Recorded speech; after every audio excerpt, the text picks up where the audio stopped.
ඔයාට එපා වෙලා දින්නේ ඔයා කරන හැම දේම වරදිනවද? ඔයා කරන්න හිතන දේ හරියන්නේ නැද්ද?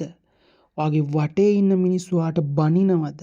අපි කිව්වා නේද ඕක කරලා හරියන්නේ මේක කරපන්.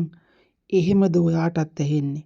එතකොට ඔයාට හිතෙනවද මේ මිනිස්සු කියන්නේ ඇත්තනේ මම මේක අතාරින්න ඕනි. මං මේ මිනිස්සු කියන දේ අහලා එයාලා කියන දෙයක් කරන්න ඕනි කියලා හිතෙනවද? හැබැයි මම ඔයාට එක දෙයක් කියනවා.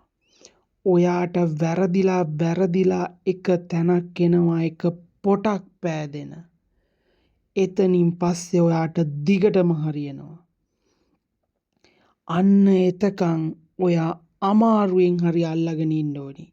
එහෙම අමාරුවෙන් හරි අල්ලගෙන හිටපු මිනිස්සු විතරයි ගොඩ ගියේ. එහෙම නැතුව එක එක්කෙනාගේ කතන්දර වලට ඔයාගේ කරන වැඩේ නවත්තලා ඔයා වෙන වැඩක් කරොත් එහෙම ඔයාට ඒකත් මුලින් වරදිනකොට මේ මිනිස්සු කියනවා ඒක හරියන්නේ නැහැ ඔයා මේක කරන්න කියලා. එතකොට ඔයා ඒකත් අතාරිනවා. ඒ හින්දා ඔයා එක දෙයක් ඔයා කැමැත්තෙන් කරන දේ කවුරු මොනා කිව්වත් මොන ප්‍රශ්න ආවත් අල්ලගෙන ඉන්න ඕනේ. ඔයා අල්ලගෙන හිටියොත් ඔයාට දවසක් එනවා පොටක් පෑදෙනවා හරියන්න. ඒ පෑදුනාට පස්සේ ඔයාට එතනින් ඉස්සරහට දිගටම හරියනවා. එහෙනම් ඔයා මොන ප්‍රශ්නයවත් ඔයා එතන අල්ලගෙන ඉන්න. ඔයාට ජය